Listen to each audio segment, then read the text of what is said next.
Welcome to Gray Areas for December 17th, 2024, episode 652. We're continuing through our pre-recorded stuff for the holidays as we go through the best characters ever. If you missed our mail list, we just finished it last week. You can go find it in 2 parts on the channel. Check it out.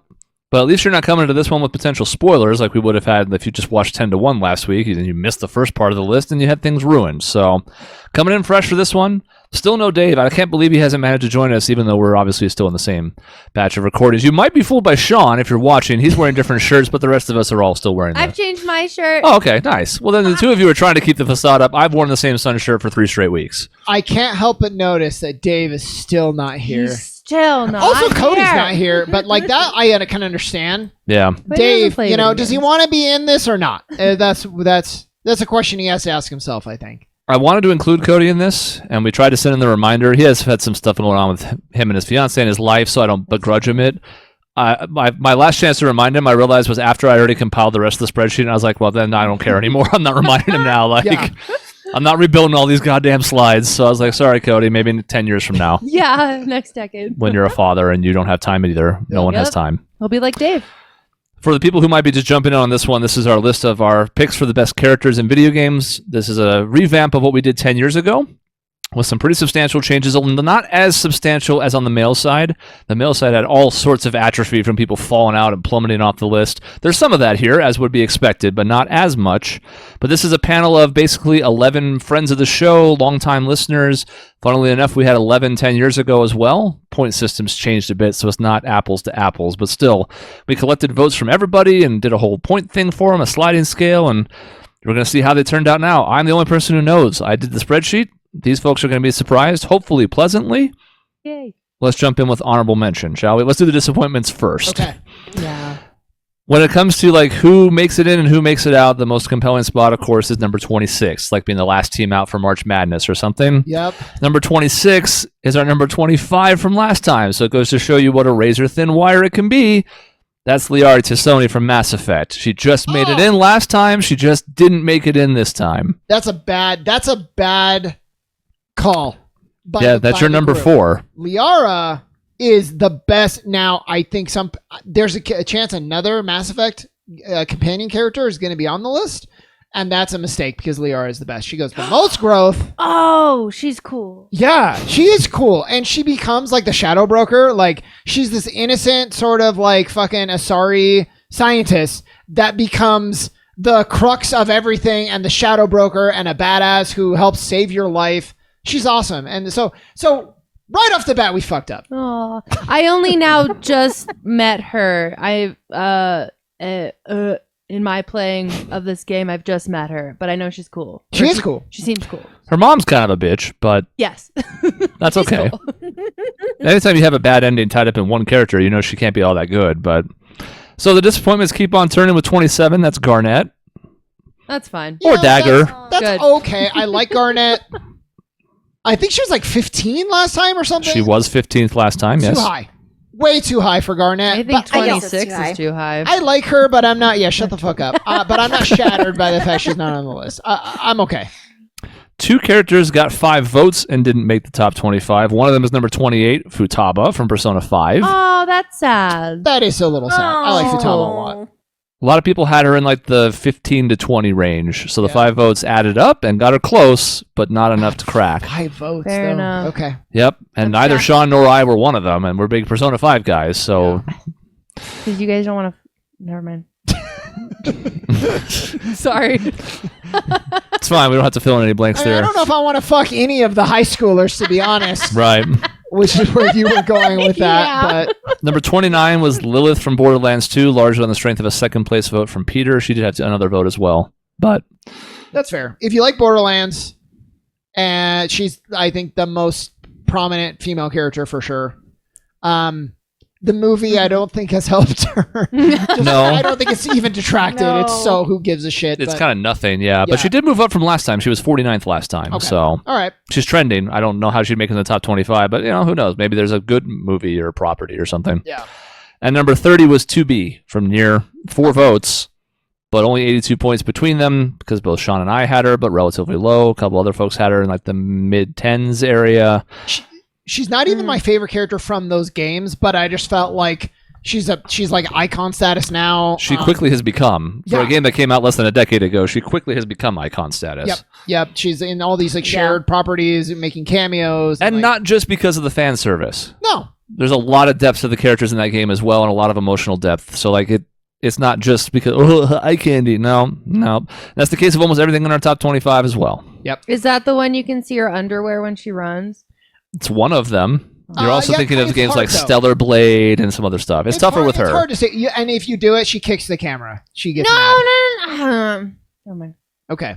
I don't know what that was, but It's like literally when she's just running, when you're moving her and you just see her panties, because that's how her dress is. I think it's the main character in Nier, so I don't think. Okay. Well, there you go. Yeah. I don't know. Anyway. Lots of other characters with multiple votes that came up short. Zoe from Left 4 Dead, Yuna from Final Fantasy X, Emily Atano from Dishonored, Ash from Final Fantasy 12, Aegis from Persona 3, Bastilla from Knights of the Old Republic. Wow, those are quite a few heavy hitters you just listed. I think Ash was high on Bastilla, Sean's list. And again, now we're talking about how much things have changed in 10 years. It's really true here. The characters that stayed in the top 25 from 10 years ago really just improved over time for the most part, but it also goes to show there's a lot more depth. Yeah. We saw it with the males, but especially for the female. Women representation in gaming was not in a phenomenal place in 2014. We're in a lot better place now if characters like that are not making the top 25. Yeah, that's a good point. So like it is a bummer, but it's also like, okay, but now we also don't have, like we had the Yoshi. I feel bad saying that because Carrie voted for Yoshi, but like we had Yoshi in our list 10 years ago. Yoshi should not be in the top 25. Shouldn't be in the top 100 if I'm being honest. Yeah. So like it's similar on this side where it's like, okay, if those folks aren't in, that means we must have some good ones up there or we fucked up. Yep. The biggest other shun is Chell from Portal, 48th, but with 5 votes, but they're all minuscule votes. Yeah. Yep. And that was an example to me of, defined by the relationship with GLaDOS and the situation that she's in. But she has no dialogue. If you don't look up the game art, you might not even see her. Exactly. Yeah. So I guess you could see yourself going through the portals. So Kind of. You get what I'm saying? Sure. Yeah. Yeah. She's not exactly the most fleshed out. Yes. Let's put it that way. There's some depth there, especially if you read between the lines. But Yep. And the other character that got a decent amount of votes and did not make it, or really that close, was Alex Vance from Half-Life 2, 45th with 4 votes. I think it's, I know they had the Half-Life VR game, which was good, but they just like that series has done nothing in a long time. And I don't know why. Because Valve is weird is why. And she's a great character, but I suspect that's why. Yeah. And the last notable honorable mention, or of sorts, I guess, that we didn't do that this time, but 56th was Chun-Li with 3 votes. Iconic, but I don't... I think almost any fighting game character, it's tough. Yeah. You get a little bit of their backstory, and that's it. She is sort of the first woman of gaming, so it's a little bit different, but still, there's just not enough depth there to really make her rise any higher. Yep. So even though I voted for her, and I think it was my last vote, I'm not chuffed in any way whatsoever. Is it chaffed? I think chuffed is happy. Who cares what the Brits think? I'm chuffed about it. Proper chuffed. And then I'll just put one footnote out there. Medley from Wind Waker, 87th, but had 2 votes, which is rare for someone that low to have 2 votes, but they were both 22nds. So Fair. Was that both Michaela and Maisie? It was. Nice. Yeah. Yeah. I told Sean, I was like, the bird girl from Wind Waker. He's like, okay. Yeah. Yep. Mm-hmm. Wind Waker Bird Girl was Wind how Waker she was Bird rated on the list. Yeah. But since it was 22nd place, not too many points to be had down there. Fair enough. We will now jump into the top 25 officially. Why don't we start with a character that none of us voted for? But it goes to show you there's a slight difference between this list and the male list in that this is the only other first place vote that's a solo, and it's Jinx from League of Legends. Now, how much of this is arcane? Jason's not here to say. I think that certainly deserves some credit. And again, we've blurred the line. Like we talked about Joker from Batman or Geralt from The Witcher. Like characters that exist in multiple media can certainly have their reflection of that can benefit them here. Yeah. It is interesting to note that even with Jason on the panel 10 years ago, she was 119th in 2014, and now because of the strength of a number 1, has risen all the way to number 25. Well, and that shows you also Arcane factoring into his decision as well. So I'm going to give a little bit of the backstory. This is partially my fault, but I was tricked. So the message that I got from Jason was, I think I'd like to try to find a way. I'm flirting with trying to get Jinx on the list. Okay? And I said, well, Voter number 1. The icon status can mean something. You know, obviously she's extremely popular, despite just being like a least character. I think you probably find a way to get her on the list. You didn't tell me he's going to be the number one fucking vote, okay? So I'm only so culpable. That's funny. So this is too high, but she was pretty iconic even before. Like, there's a reason Arcane was so like sought out of a show, and people were so excited and hyped for it. People really, really fucking love Jinx, and it's just the design, and it's sort of the anarchy and the frenetic playstyle that she represents. And then I mean, Arcane goes a long way. She's a great character, really interesting, really well performed by Ella Purnell, who has since gotten like I think even more famous than this, season 1 of Arcane. So, you know, I'm not mad she's on the list. I don't think he should have put her as the number 1 vote, though. That's all I'll say. He's not here to defend himself, so we won't go too hard on it. But, you know, this is the power of the number 1. They're worth 100 points. If you're giving me a full list and you've been a long time a friend of the show or whatever, like they have power. Well, sometimes the power can be used irresponsibly.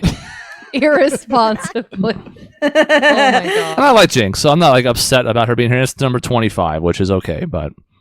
And I will say, Jason, I know I was hearing like, oh, this new theme song that they did for Jinx, that was happening like 10 years ago. So like, she's been on the radar. It's not out of nowhere. Yeah. That's the only 1 vote person on our list, because again, the way the points have condensed a bit has made sure that doesn't happen as often. Although again, number 1s are hefty. So let's then move to number 24, shall we? And it's at least one that I think a couple folks on our panel will be more excited about. Nice. Freya from God of War. Yeah. She is, especially in God of War 4, well, I don't know really anything about mythology and stuff, but, you know, Freya is Baldur's mom, and Baldur is the biggest antagonist and threat to Kratos in God of War 4. So, you know, you get to kind of deal with her in the sense that she like starts out as your friend. Like, she's so nice. She saves.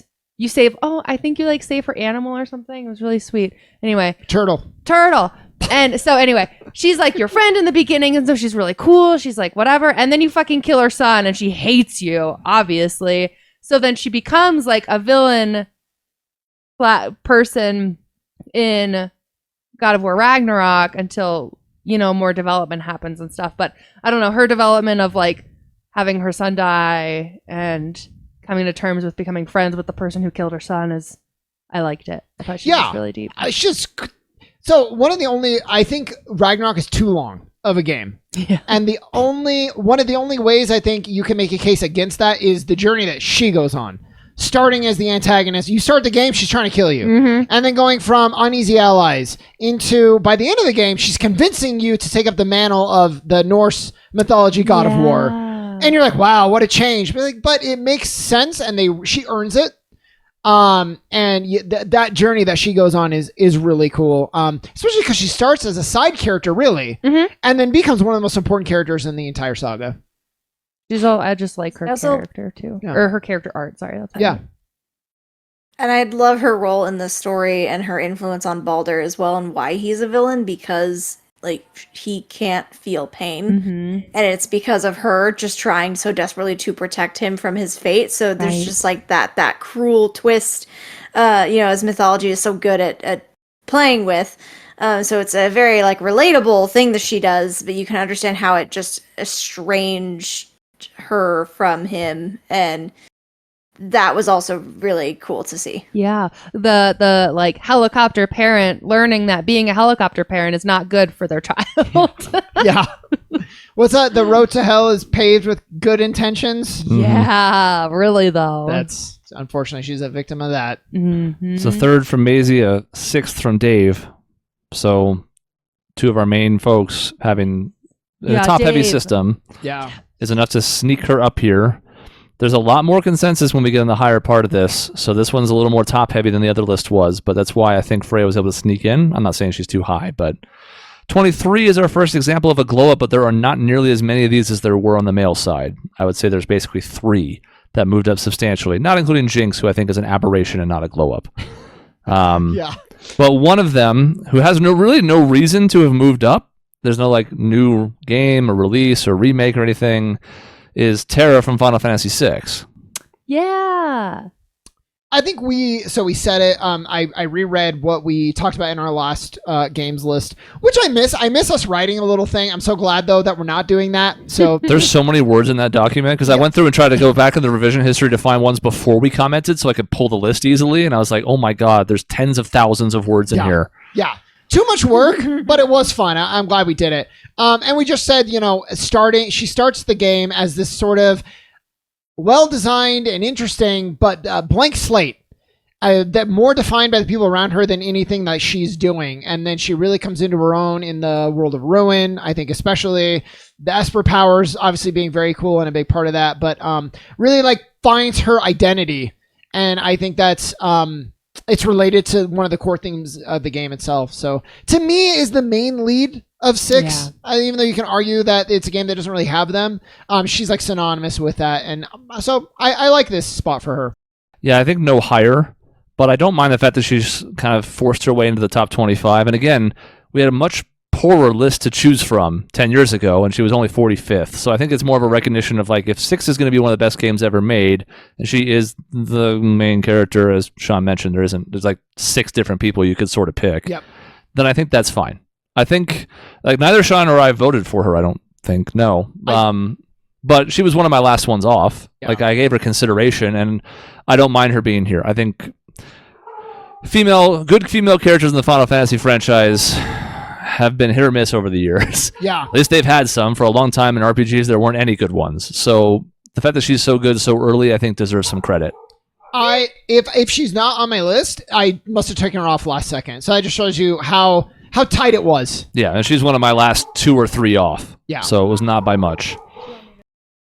I also just want to give a shout out that she is one of the very few instances of the amnesia trope that I think actually works really, really well. Back before they started abusing the shit out of it in all RPGs known to man. But the fact that it actually just plays such a huge role in her character development as well, as she discovers what she was and then has an opportunity to kind of go off that path and find her own way. So good. No notes. And it's kind of like forced amnesia, which again, we've seen it used too much, but at least that one's done for a reason and not just like, well, I tripped and hit my head and now I don't know who I am anymore. Yep. Yeah, absolutely. It's like, well, no, it was actually done maliciously by the Empire. Mm-hmm. And so Gestall's an asshole. Okay, got it. Yes. Mm-hmm. Number 22 is Maya Fey. One of the biggest drop-offs from somebody who didn't fall out completely. Now, my biggest issue with the first list we ever did with this was that Mia Fey was number 11 and Maya was number 12. Didn't agree with that. Mia's nowhere to be found. Maya is still here, clinging to a spot with 5 votes. Again, she was 12th last time, so falling to 22 with all these other contenders is definitely not like a negative. But to me, I think I look back on this and I'm like, look, she's there for Phoenix constantly, and she's really well written, and if anything, she's done a disservice by the Apollo Justice trilogy a little bit, but like, I have no qualms with this whatsoever.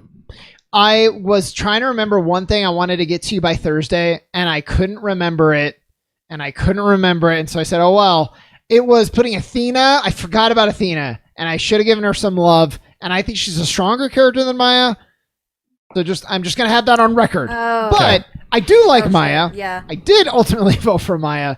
And I think along with the original trilogy, which went a long way into why she was on our list last time, we've had the Leighton crossover, which she's very good in, actually. And then we've had, 6, she's doing her own thing in her own like country, and that's all very cool too. So I think it just solidified great companion, a great support character, funny and interesting, and she's not going to help you solve a lot of the cases, but like that's almost not her role. It's like keep you level-headed, sort of, and I think that's valuable as well. Yeah, in the little amount that I did play Phoenix right, I loved her being there. Like I would always be like, "Okay, Maya, what do I do?" Yeah, thanks for being here. She's so sweet. I love her banter with Phoenix as well. All their interactions are a delight, always. Yes. I think for me, it's like Sean mentioned the Leighton games, which I think are important. I think you need her there as your rock when you're going through the ups and downs that we love so much in this franchise, because she never lets Phoenix get too high or too low. We know her most for keeping him from getting too low, which is important because he has a lot of times where he's teetering on the edge. But she also stops him from getting too big of a head sometimes, which is important. She kind of like pulls him back down, like, all right, like stop feeling yourself. So yep. And she loves cheeseburgers, which you captured right there. It's Yes. so cute. I tried to do that. I also have realized that since my mic reset, I'm so hot, so I'm trying to adjust that on the fly. I'm so sorry, dear no. listeners. Well, and I think it's a weird localization quirk that she likes hamburgers, and a lot of times those quirks don't work. And I'm like, yeah, I like it. She's in America I now, like so it. she just loves cheeseburgers. Like, Right. all right, They are sure. really good, though. Yeah. Mhm, she's got good taste. Yeah, I was looking at different pictures, and I was like, I think this one's the one that really captures her, so that's the one I'm going with. It's Yep. cute. Number 21 is one of the characters that Sean mentioned. Yep. So this is a mistake. Tally is nowhere near as cool as Liara. I don't even think it's close, but she's fine. She's pretty cool. I like when in 2, you actually get to go. So she has an interesting background. I think one of the more unique stories, which is like her people were responsible for creating Michaela AI that eventually they realized that they were gaining self-awareness. So then they tried to turn it off, which is fucked up. And they paid for it because that really made the Geth revolt. Now she is in flotillas that are just adrift in space. They send people down to learn more about like culture and to hopefully bring something back that can help the entire fleet. Because of that, because she's lived her whole life in space, she has to wear the mask because she's extremely susceptible to all sorts of sickness and bacteria and all of that. So like the backstory is really cool. She's fine as a character. It is fun when you get to go to her area though and meet other people and see what they're dealing with, and you learn more about how she became the way that she is. Yeah. But that's where I'm at. I'm bitter. Really good voice acting. Yeah. And I she think looks so cool. maybe this is a hot take, maybe it's not. I would have rather than never shown her face at all. Yeah, me too. That's always how it works. Whenever they have like a cool mask like that, it's like just keep it. Yep. Please don't. Please just don't. Yeah. I don't want to see your face. Yeah. It ruins it. Like Kylo Ren. Like And that's Adam Driver. And Yeah, I'm I like, know. just keep the mask on. Yeah, don't want just it. keep it on, man. Yeah. So much cooler. Keep the mask on and your shirt on, please. Thank you. Yeah, the barrel chest is a little big. So, I mean, Tally, like, I feel like I'm being negative just because she's not Liara, but she is cool. I like what she contributes. She's like the tech expert of the group. She gets good moments. And for what it's worth, Dave had your back, although he had her pretty low. He had Liara and not Tally. Yeah. But I would guess that Jason had Tally very high. yes, See, I know our people so well. that's right. So you're going to probably be able to guess who has the next character on our list pretty high. Damn it, I had the stupid arrows. There. It was going to be perfect timing, and now it's not. Okay. Ishtola from Final Fantasy 14. Obviously, I'm one of them, but so I that's the only person here who's really played enough of 14. I mean, you guys did, and Sean has played enough that you've seen some of what she has to offer, but unfortunately, she really takes off in Endwalker and Shadowbringers, and you didn't make it there. For me, this overhaul is basically what we're seeing from the picture in the top right, which for the audio listeners is a still from the intro to Shadowbringers, which is essentially she gets reinvented as a mage, and she's always sort of apprenticed as one. She's had abilities, but she's a healer at the start of the game when you see her naked, when there's fan service back in Realm Reborn. Damn. And instead, now she becomes sort of like this. Well, I was going to say Scion, but unfortunately she literally is a Scion in the game. But she's this basically source of wisdom for the group that it desperately needs because some of these folks are just pretty faces who are pretty dumb. I'm looking at a few folks like Estinian in particular here. Love the guy, but he's dumb as a fucking rock. So they desperately need someone to fill this role and take on almost more of a motherly approach. And now that we're actually using that, you know, she's got this whole thing going on where we can't decide how blind she is. We don't really know for sure if she sees via the ether, if she sees via what's going on around her. There's a thing in the Endwalker intro where she turns around and walks off, but she's walking into a room that's a spiral. She has no idea she's going to walk into a wall. Like, there's all these little quirks that have made her a lot more fun over the years. But at the end of the day, she's kind of like the emotional core of the party members that are not your Warrior of Light in this game. Yeah. It's her and Thancred who both go back to Realm Reborn, but even Thancred's not quite on this level, and Thancred's best interactions are with other characters and not your Warrior of Light. Ishtola has a pretty good bond with you that I think really drives this forward, especially in Endwalker. Yeah, I mean, even in the limited time, she was my main character in the mobile game.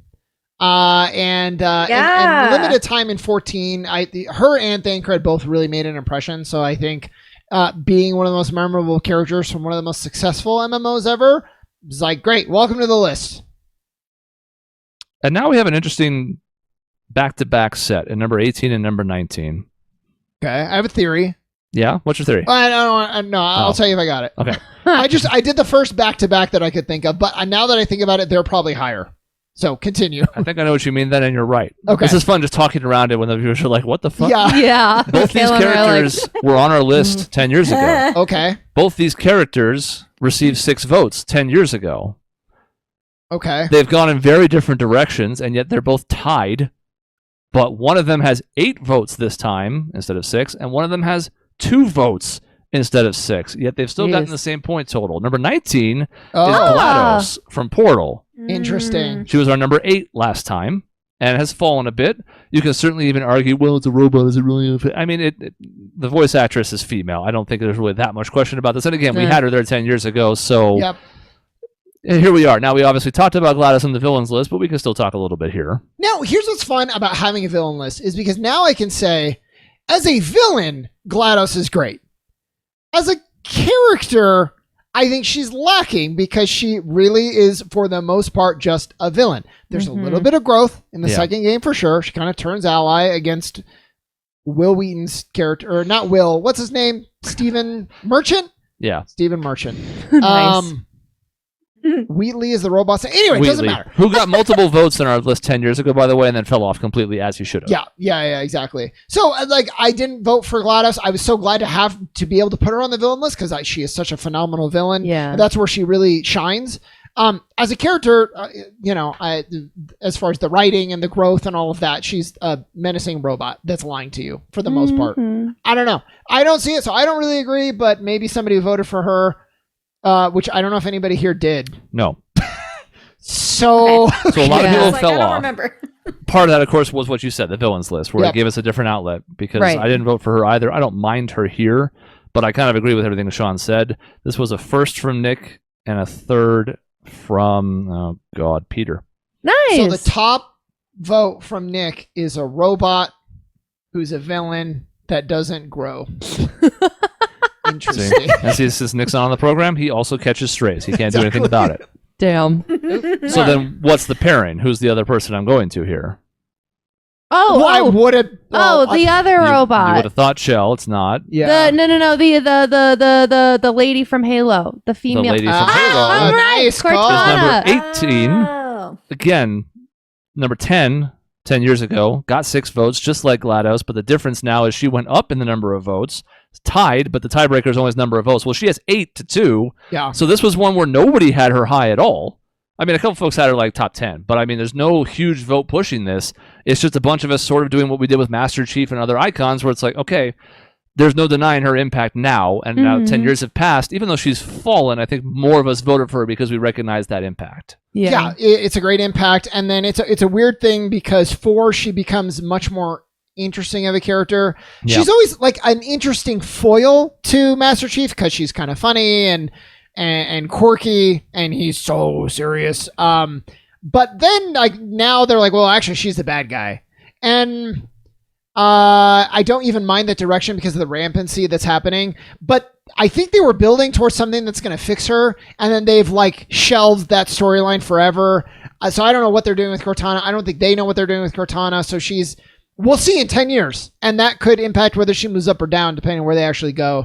But I mean, I love her, and she's the emotional core of some of the most successful, influential games ever made, and that means something. I think she's like the entire personality of the first 3 games. Because even Arbiter, as much as I like him, and he's gotten votes in the past in these type of discussions, like he stands out more so because everybody around him's kind of boring in one note, and he's nuanced and layered, so like he sticks out. It's her in your head as Master Chief in those first 3 games that carries all the legwork. Yep. So, and then she comes into her own in 4 as everybody else is also sort of developing and going up to the next level. But so this is again like 8 votes to only end up with 137 points tells you like these were all like 16th, 19th, 14th, like Yeah. accrued a lot of points just because a lot of people were like, I got to have her on there somewhere. Yep. So I thought it was really funny that the two of them tied. Yeah, Yeah. she actually has a growth character arc, unlike GLaDOS, but that's fine. I'm not bitter. I'm okay. I need to go back and find the music that's from 4 that I think was in 4 that's like associated with her or something. There's a like few different that big you can epic argue, battle. and yeah, it's great. It's fantastic. Yeah. I was a little surprised to see this next character make the top 25. I'm saying this despite the fact that I voted for her, although I did not have her super high. But Sean and Dave did. It's Makoto from Persona 5. Yeah, the best. Makoto's great because maybe I'm stupid, but I did not really think she was going to be part of your party. She's sort of this antagonist. I didn't think she was going to be the main antagonist either, but she's just kind of a thorn in your side. And then you start to learn more about her. And by the end of the game, I think she has one of the more interesting arcs. I think her social link is pretty interesting. But just as she grows as your advisor, her sister's very pivotal. She just is an important role in one of the best games I've ever played. She was my Ren's romantic interest because he really liked that she was, smart and driven and cool, and still kicks ass. So I think the duality of her is really interesting. She's sort of desperately needed because, you got a bunch of like himbos in your party leading up to this point when she joins. I'm not saying that Ryuji or An or Morgana are stupid, but I wouldn't necessarily call them smart either. Like they're smart in their own ways. But as they're approaching these weird situations and trying to figure out what in the world's going on in this other world and cognition and all this stuff, they're all just kind of like, so you desperately need somebody like Makoto to show up and be like, all right, what if we actually had like plans and ideas and like thoughts? What if we went that route? Well, and that's one of my favorite moments is she's like, you guys have done all this with that level of planning? Yeah. Like, you just got lucky. And it's great. Yeah. Yeah, I liked her, like, especially because, I had her in my party. I loved all of the things that she contributed, but as, like, a character development, my personal opinion, I thought Futaba had a better.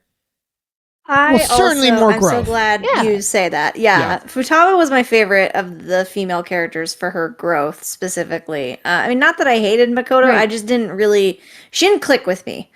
I thought, she's got a good design. Her voice actress is really good, but her character arc, I just did not care about at all. But I really loved Futaba, and I thought her writing was so strong. So I think where she suffers, honestly, is the fact that Futaba has a dungeon and nobody else does. And that's not to say one's better than the other, but it's a tough comparison. That's true. If Makoto has a whole ass dungeon devoted to her conflict with her sister and an inferiority complex or whatever, because we've talked about in the past, but like Futaba has a Persona 4 dungeon in Persona 5, and nobody else does. Yeah. Right. If you weighed Futaba just based on her social link, which is what you kind of had to do with An and Makoto and Haru, I don't know that Futaba's social link is that good either, but she has the other stuff going for her that really helps. So I'm not even really trying to like sway the argument one way or the other. It's just, it's tough to compare anybody to Futaba in that game because she's kind of different. You're right. I didn't think about that. If it wasn't for the stuff with Makoto's sister, because that really gives some great drama for her and having to try to talk with her and be secretive about like the phones and all of that and playing double agent with this person she loves. And so she feels guilty. That to me put it over the edge. I agree. Okay. Yeah. No, I like all of the... Maisie Suede. Well, no, like those are all good points that I admittedly totally did not think about or really remember. So that's really good. And yeah, I like it. I had her bottom 5 on my list, but I had to make room for her. And, Dave and Sean had her high. I don't think there's any qualms with it being here. And I would not want her like the top 15. So I think this is a fine spot. I just wasn't sure she would make it at all. So I was a little surprised when the results came in. Yep. Nice. Number 16 is a little bit more on the iconic side. It's Jill Valentine. Yeah. She was on our list last time. She's one of those ones that Sean mentioned where it didn't budge much. Number 17, 10 years ago, moved up one spot now. Yeah. So what I think the benefit is she was able to evolve past like the sex symbol status a little bit, which she wasn't in the original. Well, maybe a little bit because gamers are weird. But then very much in 3, we're like, let's put her in a tube top and have her run around the city. So she got in the remake is really where a ton of her development comes in now. I guess a little bit in the GameCube one, but I'm talking 3 where they kind of redo her character completely. She's much more grounded. They introduce some like trauma. She's having nightmares, and so there's some flaws that they're exploring. They decided to actually make her a character.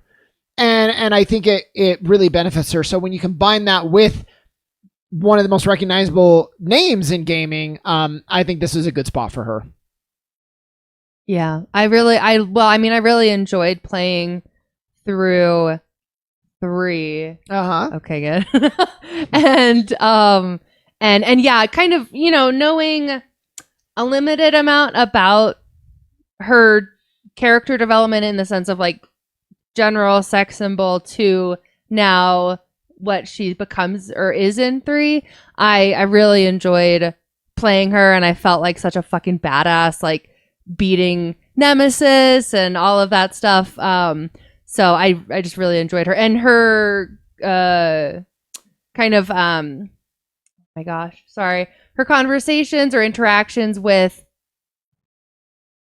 You're looking at me. I have no clue what you're saying. Who's the guy in 3? Carlos. Yeah. I enjoyed all of that, and yeah, I just really liked it. Yeah, she single-handedly takes down Nemesis for the most part. Single-handedly. So fucking cool. And then she plays a role in 5. Oh right. I don't love that role. Yeah. She's a little underutilized, but she's there, and she gets some cool moments near the end. Yeah. She has DLC that kind of fully fleshes that out, and which I was happy for. Well, they need to remake 5 to make her character better in that game. Yeah, but that's a controversy. Make a couple changes, couple kind of pivotal changes.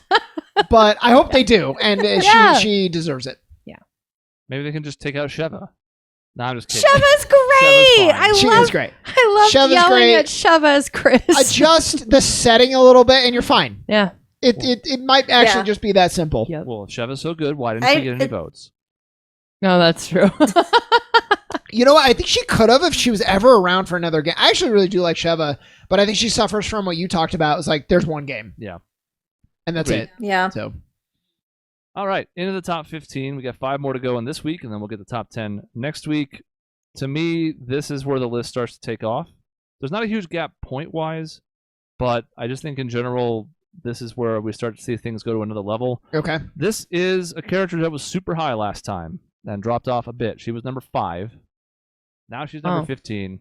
It's Lucina from Fire Emblem Awakening. Lucina! I like her a lot. I'm glad that she's...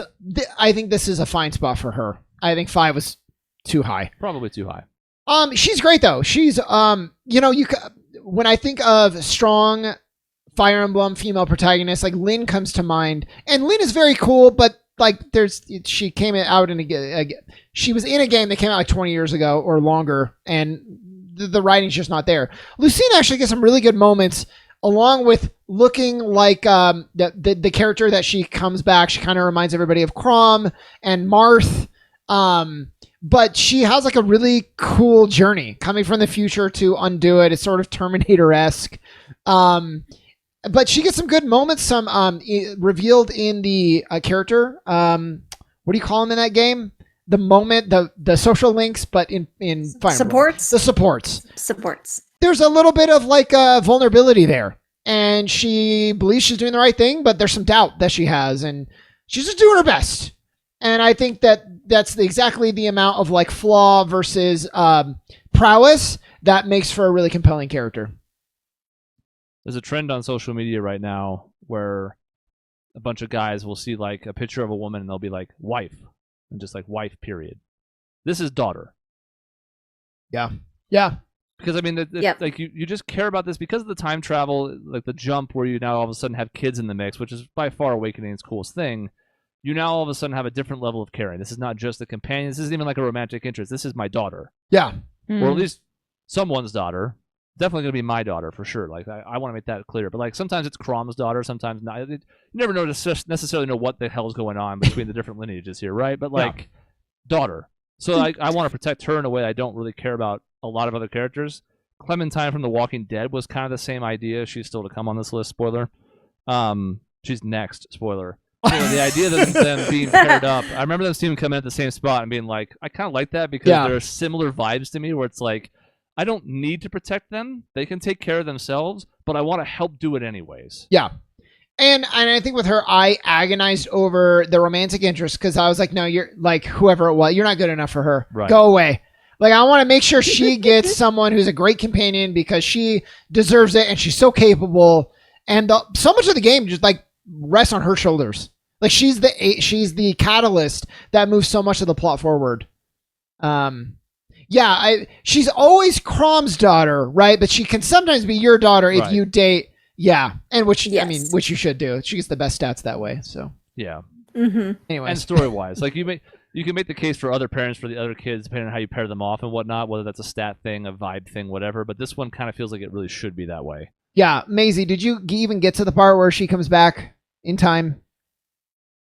I was confused because, or maybe I don't know. I'm so bad. I'm so bad at strategy games.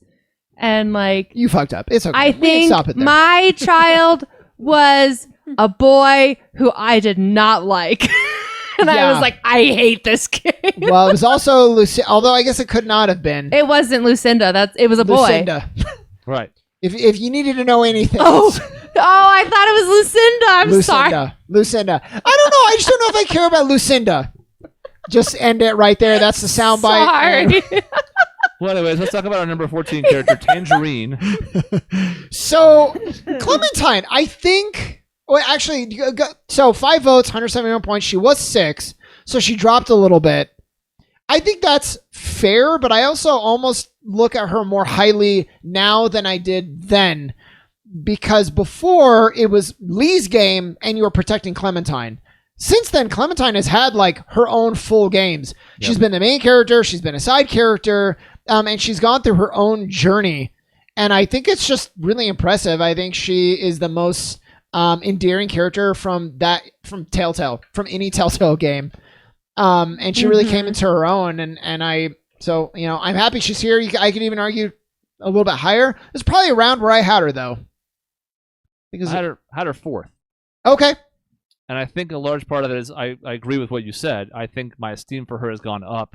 Even though I didn't love 2 and 3 compared to the first Walking Dead game, especially 3, I think when you basically get to see her apply everything she took from Lee and then utilize it in how she deals with AJ when she's becoming almost a mother figure herself, that to me is like the full circle. And I guess I also give Lee some credit for that. That's why I still voted for him. It's like he instilled this... She already was a good person, but he now also instilled these principles in her that made her somehow like this one beacon of light in this horribly dark, awful world. So, I mean, as bad as I think the back half of 2 and almost all of 3 was, it wasn't for anything she did. Yeah. Yeah, and I loved... to me, everything is encapsulated with her. There's a scene near the beginning of 2 where she goes and she feeds a dog. Like, it perfectly tells me her character. She feeds the dog out of the kindness of her heart. The dog gets too aggressive and then tries to kill her. So she kills the dog. Whoa. And so it's like, she's kind, but she does what she needs to survive. And she's very capable of protecting herself. And it's all like this package. I think she's great. And Chris, you just said like the journey that she gets to go through, learning those lessons and then getting to apply them in this hellish place is great. It's interesting because in both the TV show and the games, you have a lot of characters that are kind and a lot of characters who will do what needs to be done. And the Venn diagram is shockingly small. Yeah. Most of the kind ones are too kind or too kind for their own good and end up dead. And most of the ones who are willing to do whatever it takes can't form meaningful alliances or allegiances and end up dead because they don't have any friends or backup. Yep. And she's the moral core of that entire trilogy. And even as Telltale started to fall off, like we talked about in the other parts, it's not like it was her fault as a character. It's just everything around it. And that style of game just took a precipitous drop. Yeah. I would play another Clementine game, though, for what it's worth. Telltale, if you're listening. There's more to do there. Yeah. Keep talking about it. Number 13 is one of our 2 remaining glow-ups. And when you talk about glow, I guess you can talk primarily about the live stream when it comes to our number 13, which is Aerith.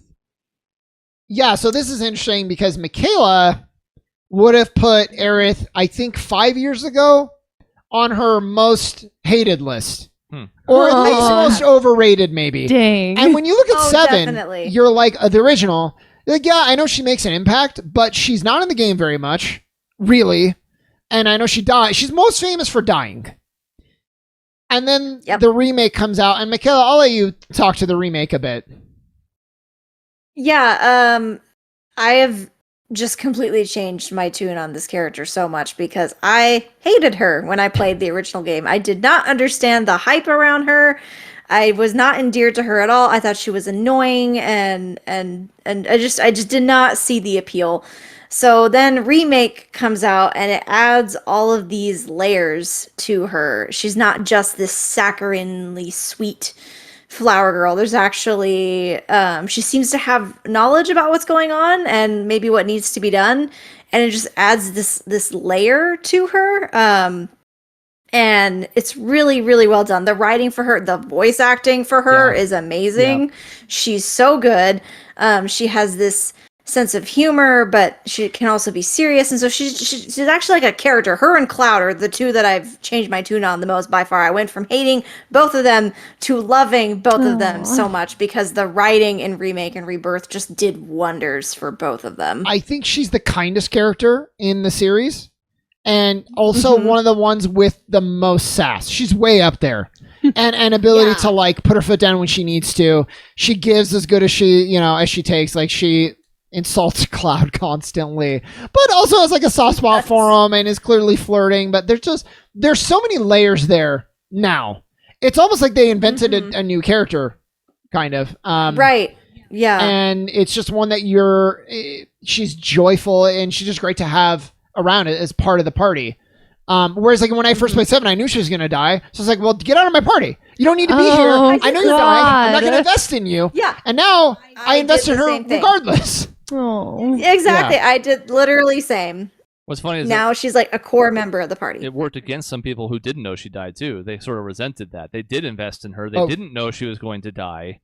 Yeah, I think there's some elements of that playfulness, that sass in 7, if you go back and look at it in the original, but it's turned up to like 13 here. Yeah. So it's a much, much better version of the character, like everybody is in the remakes. I mean, it's not exclusive to her. You know, what they're going to be doing more with Vincent going forward should be interesting because he's not shallow in the original, but there's not a ton to him. He's got a few things he's really into, and then like Lucrezia. But like, I'm interested to see how everybody else gets this treatment now in the final piece of this, and they get more time to shine.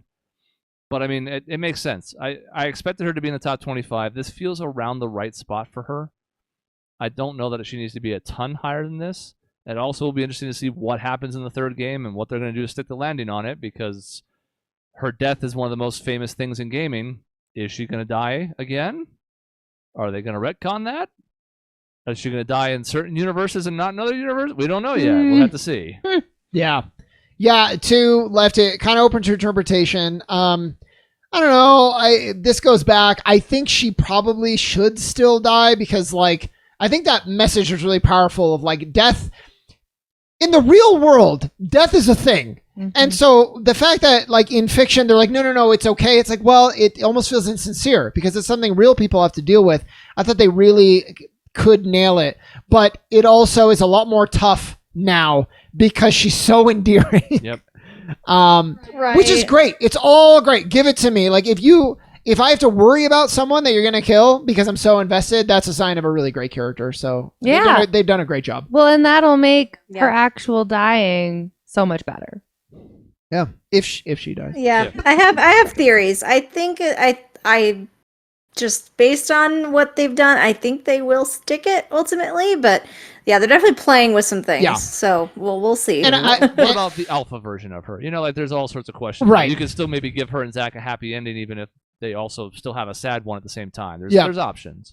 And I'd be remiss just not to mention Celis, who maybe is on this list. I don't know. But she's very famous for doing an opera scene.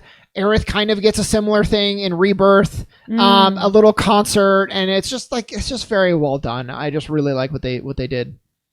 They have so much more personality in the remakes. It's like night and day. Yeah. We don't spend a lot of time talking about our number 12. God damn it, Arrow Key. Because it's Commander Shepard. Yep. You can quibble about if you liked male Shep better or fem Shep better. I was a fem Shep guy, but both are really good performances from their respective actors.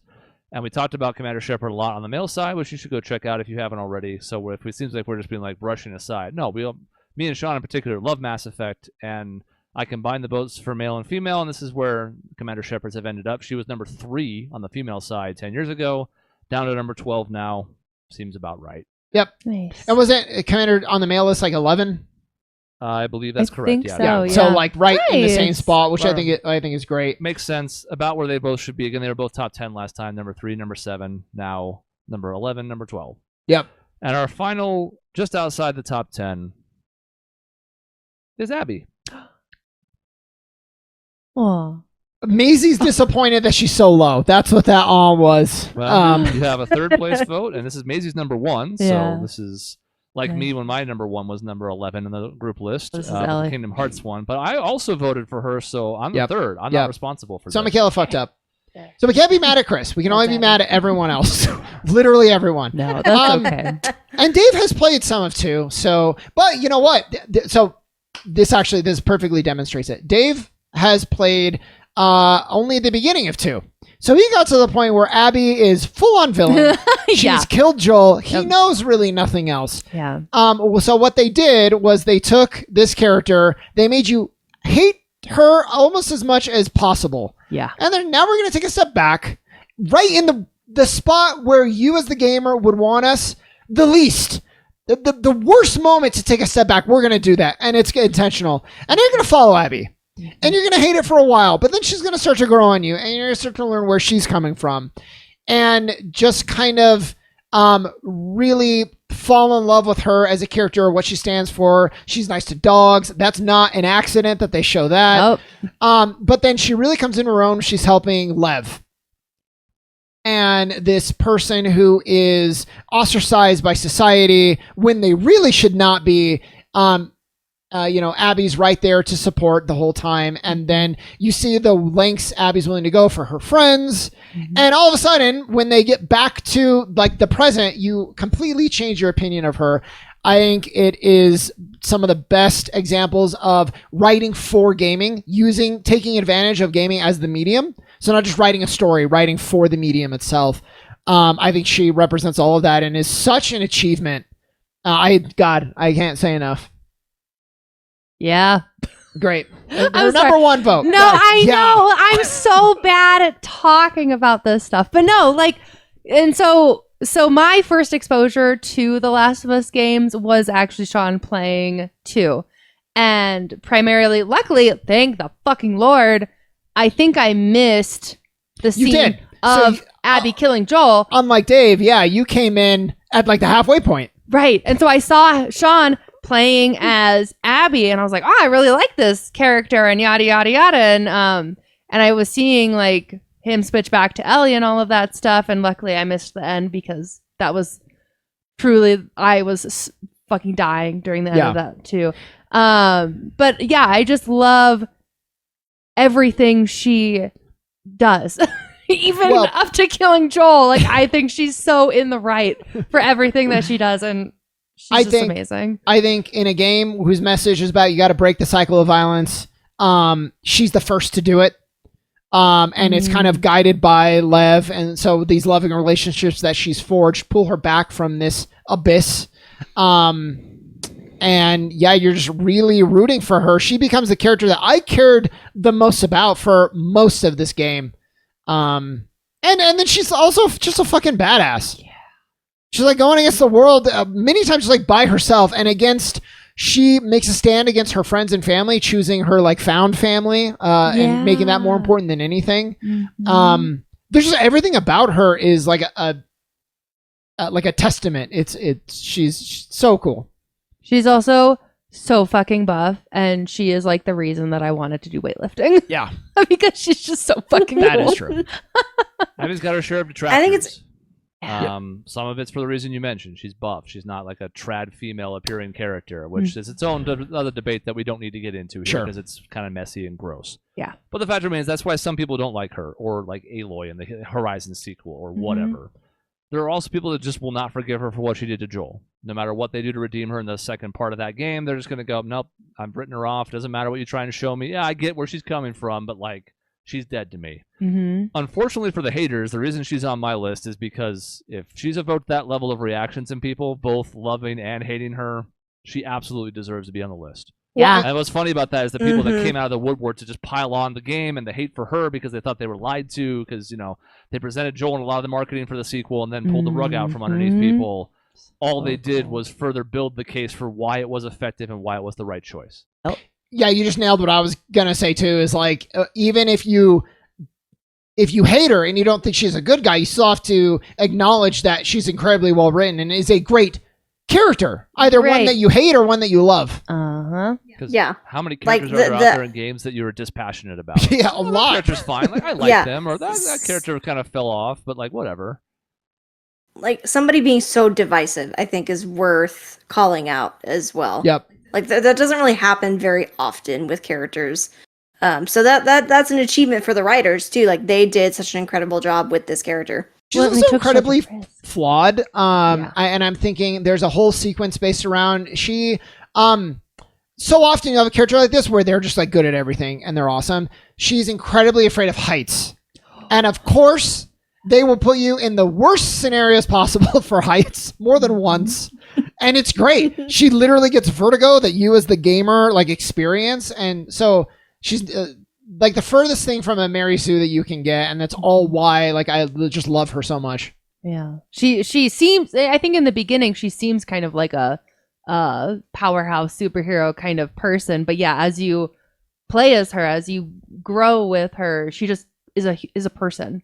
And then in the very end when she like loses all of her powers essentially, she is just a human who is struggling just as everybody else. Yep. So good. Yeah. I wish she could have been in the top 10. One away, you know. But I mean, it's still there. We have a lot of bad panels. No. Dave, go In ahead.